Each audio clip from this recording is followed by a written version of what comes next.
नमस्कार suction news network और आप सभी का स्वागत है। दिल्ली में बजट को लेकर विवाद खड़ा हो गया है। केंद्र सरकार ने कुछ स्पष्टीकरण मांगा तो आम आदमी पार्टी की सरकार बौखला गई और मुख्यमंत्री से लेकर सरकार के मंत्री तक केंद्र सरकार पर हमलावर हो गए, जबकि जो सवाल पूछे गए थे वह कानून के दायरे में रहकर पूछे गए। बहरहाल उपराज्यपाल कार्यालय के सूत्रों का कहना है कि केंद्रीय गृह मंत्रालय ने दिल्ली सरकार के बजट को स्वीकृति दे दी है और आम आदमी पार्टी की सरकार को यह सूचना दे दी गई है अब बुधवार को दिल्ली का बजट पेश होगा। लेकिन उससे पहले दिल्ली के मुख्यमंत्री ने आज विधानसभा में खुलकर बीजेपी और प्रधानमंत्री नरेंद्र मोदी के खिलाफ अपनी भड़ास निकाली। मुख्यमंत्री अरविंद केजरीवाल ने दिल्ली के बजट विवाद पर विधानसभा में कहा कि उपराज्यपाल मंत्री परिषद की सलाह मानने के लिए बाध्य हैं। केजरीवाल ने कहा कि वे मुझे झुकाना चाहते हैं, यह उनका अहंकार है। उन्होंने कहा कि ऊपर से नीचे तक वह अज्ञानी लोग हैं।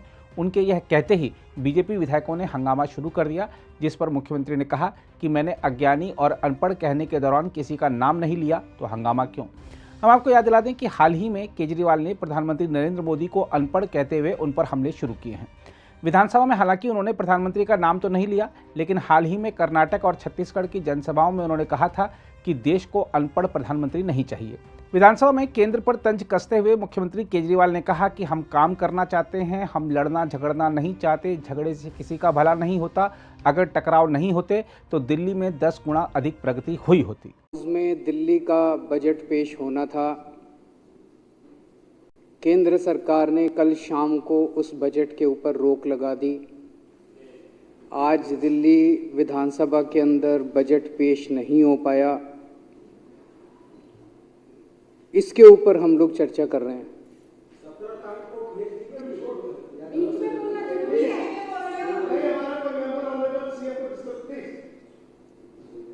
इसके ऊपर हम चर्चा कर रहे हैं।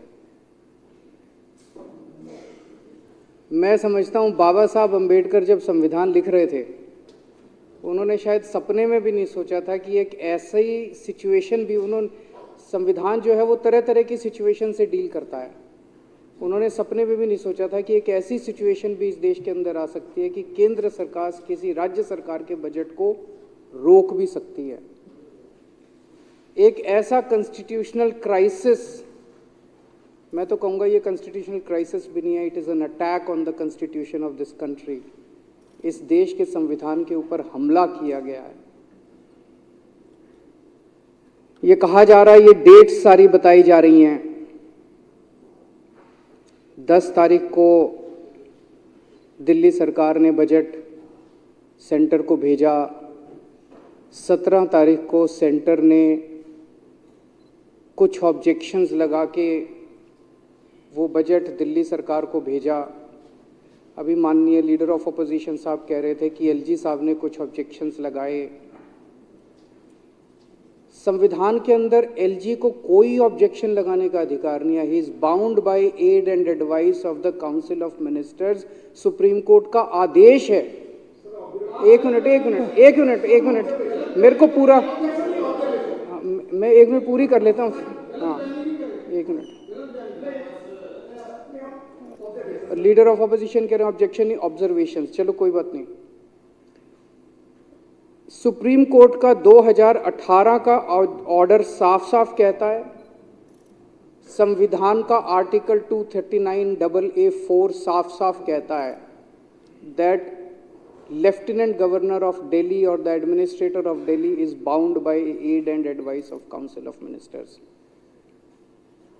दिल्ली के लेफ्टिनेंट गवर्नर जो हैं वो केवल ठप्पा लगाएंगे 3 सब्जेक्ट्स छोड़ के, बाकी सारी चीज़ों पे उनको बस ठप्पा लगाना है। वो अपनी ऑब्जर्वेशन भी नहीं दे सकते, ऑब्जेक्शन भी नहीं दे सकते, वो फाइल पे कुछ नहीं लिख सकते। उनको फाइल पे लिखने का अधिकार नहीं है। अगर वो फाइल पे कुछ लिखते हैं तो वो संविधान के खिलाफ है। अगर वो फाइल पे लिखते हैं तो वो इस मंदिर का, ये जनतंत्र का जो मंदिर है, इसका अपमान है, इस पूरे हाउस का अपमान है।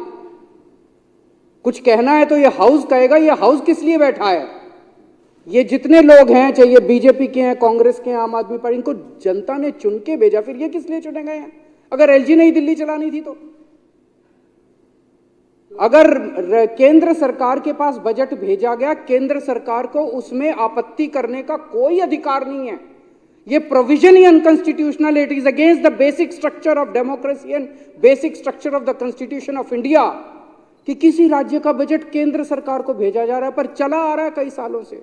जिस दिन इसको सुप्रीम कोर्ट के अंदर चैलेंज किया गया, ये 2 मिनट ये प्रोविजन नहीं टिकने वाला कि केंद्र सरकार को दिल्ली सरकार का बजट भेजा जा रहा है। पर एक परंपरा चली आ रही थी, कई सालों से चली आ रही थी, हम भी उस परंपरा को फॉलो कर रहे थे। आज तक दिल्ली के इतिहास में कभी केंद्र सरकार ने कोई ऑब्जेक्शन या ऑब्जर्वेशन नहीं किया।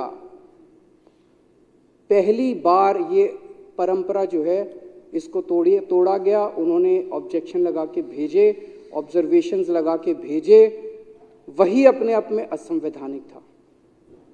लेकिन हमें लड़ना नहीं है, हम लड़ना नहीं चाहते, हम यहाँ लड़ने नहीं आए, हम काम करने आए हैं। 17 तारीख को उन्होंने भेजा, चीफ सेक्रेटरी के पास भेजा, प्रिंसिपल सेक्रेटरी फाइनेंस के पास भेजा, 3 दिन वो लेके बैठे रहे। अब सारा देश जानता है कि इन अधिकारियों के गर्दन जो है वो केंद्र सरकार और एलजी के अंडर में, रोज जिसको मर्जी सस्पेंड कर देते हैं। सारे डरे बैठे हैं, सारे डरे बैठे हैं अधिकारी, वो बेचारे क्या करें। तो ऊपर से आदेश आया एमएचए से कि भाई 3 दिन तक लेके बैठे रहो। सोमवार को 20 तारीख को 21 को बजट प्रेजेंट होना था, 20 तारीख को दिन में 2 बजे मंत्री को बताया जाता है जी एमएचए से कुछ ऑब्जेक्शंस आए हैं। तो इन अधिकारियों के खिलाफ तो कार्रवाई होनी चाहिए।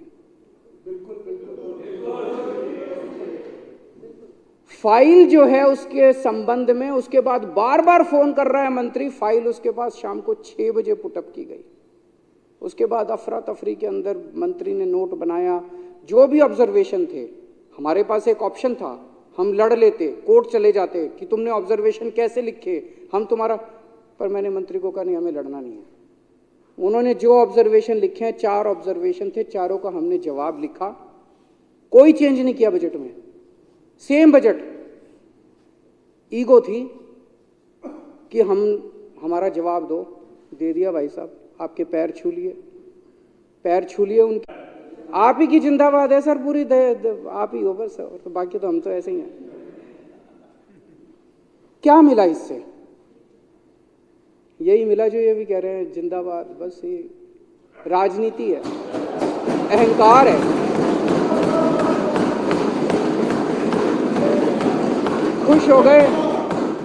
खुश हो गए वे केजरीवाल को झुका दिया। हाँ जी, हम तो हमेशा ही झुके हुए हैं। जनतंत्र में झुकना ही एक, जनता के सामने भी झुकना चाहिए, सबके सामने झुकना चाहिए। अहंकार सेटिस्फाई करने के अलावा कुछ हुआ? कुछ भी नहीं हुआ। कोई, कल ये मैं देख रहा था, टीवी चैनलों में चल रहा था कि इन्होंने इंफ्रास्ट्रक्चर से ज्यादा एडवर्टाइजिंग का बजट कर दिया, हमने इनको ठीक करने को बोला है।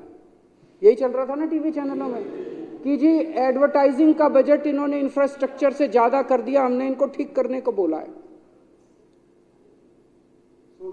उसमें बजट के अंदर 20,000 करोड़ तो इंफ्रास्ट्रक्चर पे है, 500 करोड़ एडवर्टाइजिंग पे है। अब ये 520,000 से ज्यादा होता है, ये तो हमने नहीं सुना था। इन्होंने ऊपर से लेके नीचे तक अनपढ़ों की जमात बिठा रखी है। इसी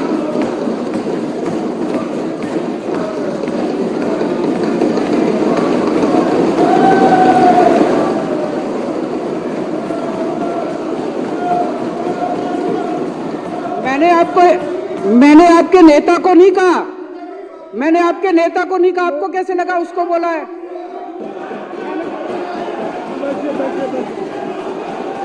ठीक है, अच्छा है। मैंने तो नाम ही नहीं लिया, मैंने तो नाम ही नहीं लिया, मैंने किसी का नाम नहीं लिया, मैंने किसी का नाम नहीं लिया, मैंने किसी का नाम नहीं लिया। मैं किसी का नाम, बैठ जाओ, मैंने किसी का, मैं तो ये कह रहा हूं जी, ये बता दो कि कहां लिखा है कि 500 की फिगर जो है वो 20,000 से ज्यादा होती है?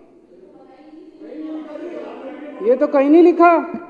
तो मैं कह रहा हूं भाई, जो पूरी की पूरी अनपढ़ों की जमात बिठा रखी है, पढ़े लिखे लोगों को बिठाओ वहां पे, ताकि वो कम से कम बजट पढ़ने की क्षमता तो रखते हो। पता नहीं किसको दे दिया आपने बजट।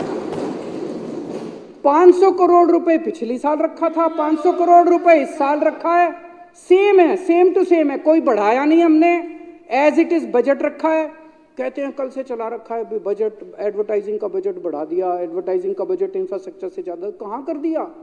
कहीं नहीं करा।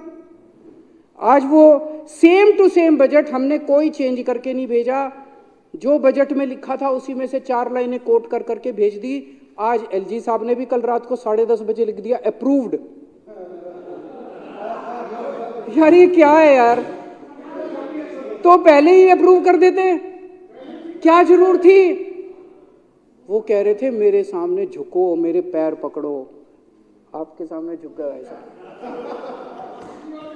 आप ही प्रभु हो, आप ही सब कुछ हो। मेरी आज इस मंच के, इस हाउस के माध्यम से अपील है, प्रार्थना है प्रधानमंत्री जी को कि प्रधानमंत्री जी, हम काम करना चाहते हैं, हम लड़ना नहीं चाहते। हमारी लड़ाई हमारे बस की बात नहीं है, हम बहुत छोटे लोग हैं। राजनीति में हम लड़ने के लिए नहीं आए, हमें राजनीति करनी नहीं आती। इस रोज रोज की लड़ाई से कुछ नहीं निकल रहा। जिस घर में लड़ाई होती है वो घर बर्बाद हो जाते हैं, जिस राज्य में लड़ाई होती है वो राज्य बर्बाद हो जाते हैं, जिस देश में लड़ाई होती है वो देश बर्बाद हो जाते हैं। लड़ाई से किसी का कहाँ भला हुआ है? कभी भला हुआ है? सबसे बना के रखनी चाहिए, सब मिलजुल के काम करेंगे, तरक्की होगी। दिल्ली ने इतना, कल आज मैं अखबारों में पढ़ रहा था, कल हमारे माननीय वित्त मंत्री जी ने इकोनॉमिक सर्वे प्रेजेंट किया, इतनी तरक्की की दिल्ली ने। देश का जो एवरेज है उससे कहीं ज्यादा आगे जाके तरक्की कर रही है दिल्ली। इतनी तरक्की कर रही है, इतनी तरक्की कर रही है। सोचो अगर ये रोज रोज के झगड़े नहीं होते तो 10 गुना तरक्की हो चुकी होती अभी तक जितनी तरक्की है। हमारा डोर स्टेप डिलीवरी राशन करना चाहते थे हम, वो रोक दिया। किसका फायदा हुआ? जो राशन वाले चोरी करते थे, राशन माफिया था, उसका फायदा हुआ। जनता का फायदा तो नहीं हुआ। क्या फायदा हुआ उसका? Door step delivery of ration करने का, रोकने का। दिल्ली के अंदर 17,000 लोगों को डेली हम योगा कराया करते थे। डेली 17,000 लोगों को दिल्ली सरकार फ्री में योगा कराती थी। प्रधानमंत्री जी ने कह के वो योगा क्लासेस बंद करा दी। किसका फायदा हुआ जी? किसी का तो फायदा नहीं हुआ। 17,000 लोगों ने अगर योगा करना बंद कर दिया, आज भी याद करते हैं, मेरे को मिलते हैं, आज भी याद करते हैं। किसका फायदा हुआ? किसी का फायदा नहीं हुआ। हम अपने टीचर्स को, दिल्ली का शिक्षा जो व्यवस्था है उसकी तारीफ पूरे देश के अंदर हो रही है, पूरी दुनिया के अंदर हो रही है। उसका एक बहुत बड़ा कारण है हमारे टीचर्स और हमारे प्रिंसिपल्स ने चमत्कार करके दिखाया है। 60,000 टीचर्स, उन्होंने चमत्कार करके, उनको हम ट्रेनिंग करने के लिए विदेश भेजते हैं, फिनलैंड भेजते हैं। आपने उनकी फिनलैंड की ट्रेनिंग रोक दी। किसका फायदा हुआ? किसी का फायदा नहीं हुआ। गरीबों के बच्चे अच्छे पढ़ना चालू हुए थे, बड़े इतने 75 साल के बाद गरीबों के बच्चों को अच्छी शिक्षा मिलनी चालू हुई थी। क्या फायदा हुआ? टीचर्स की ट्रेनिंग रोकने से किसका फायदा हो रहा है? क्यों लड़ रहे हो हमारे साथ यार? पिछले साल कई महीनों तक मोहल्ला क्लिनिक में टेस्ट की पेमेंट बंद करा दी, रेंट की पेमेंट बंद करा दी, बिजली के बिलों की पेमेंट बंद करा दी, दवाइयों की पेमेंट बंद करा दी। मोहल्ला क्लिनिक में, अस्पतालों में कितने मरीज सफर किए, कितने मरीज सफर किए। किसका फायदा हुआ? किसी का फायदा नहीं हुआ। फरिश्ते स्कीम थी, किसी का एक्सीडेंट हो जाए तो उसको हम फ्री में इलाज कराया करते थे। 13,000 से ज्यादा जान बचा चुके हैं उस स्कीम के अंदर हम लोग। उस स्कीम की पेमेंट बंद करा दी। बताओ, उस स्कीम की पेमेंट बंद करा दी। मरते हुए आदमी को अगर हम जान देने की कोशिश कर रहे थे, उसकी पेमेंट बंद करा दी। किसका फायदा हुआ प्रधानमंत्री जी? अभी जैसा हम लोग देख रहे हैं कि बजट रोक दिया, मेयर के चुनाव बंद करा दिए। मैं प्रधानमंत्री जी से कहना चाहता हूं, आप बहुत बड़े हैं, हम बहुत छोटे हैं। एक छोटी सी दिल्ली चला रहे हैं, हमें अपनी दिल्ली चलाने दो। आप बहुत बड़े हो, बहुत बड़ा बड़ा काम कर रहे हो, पूरे देश के अंदर काम कर रहे हो। आप अपना काम करो ना, हमें अपना काम करने दो। उनको तकलीफ ही है कि दिल्ली में बार बार आम आदमी पार्टी क्यों जीत रही है। उनको तकलीफ ही है कि बार बार दिल्ली में बीजेपी क्यों हार रही है। मैं प्रधानमंत्री जी को कहना चाहता हूं कि अगर आप दिल्ली जीतना चाहते हो तो मैं आज आपको मंत्र देता हूं दिल्ली जीतने का। दिल्ली जीतने के लिए आपको दिल्ली के लोगों का दिल जीतना पड़ेगा।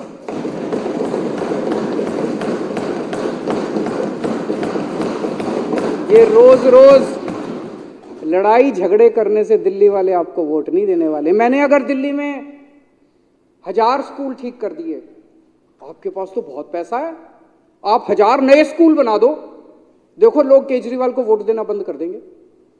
मैंने दिल्ली में 550 मोहल्ला क्लिनिक बना दिया, आप 5500 मोहल्ला क्लिनिक बना दो। लेकिन अगर आप केजरीवाल के 550 मोहल्ला क्लिनिक रोकने की कोशिश करोगे, अगर आप हमारे स्कूलों को रोकने की कोशिश करोगे और फिर सोचोगे मैं दिल्ली जीत लूं, इस जन्म में तो नहीं जीत पाओगे मोदी जी। हमसे लंबी लकीर खींचो, जो काम हमने किए उससे लंबी लकीर खींचो।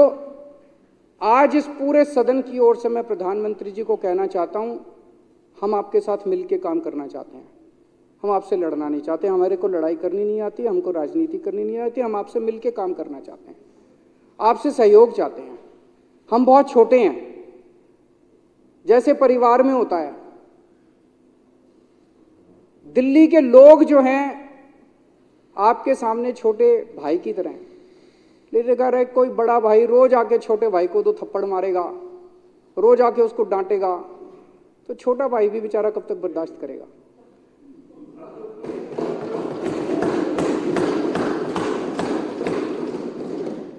तो अगर आपको छोटे भाई का दिल जीतना है तो छोटे भाई का दिल जीतना पड़ेगा। छोटे भाई का दिल जीतना है तो छोटे भाई को प्यार करो, छोटे भाई के साथ चलो, तभी छोटा भाई आपका साथ देगा। मैं इस प्रस्ताव का पूरी तरह से समर्थन करता हूं। अगर आप भी लेना चाहते हैं देश दुनिया की तमाम जानकारी तो आज ही सब्सक्राइब करें हमारे चैनल को। साथ ही नीचे दिए बेल आइकन को जरूर दबाएं ताकि हर अपडेट आप तक पहुंच सके।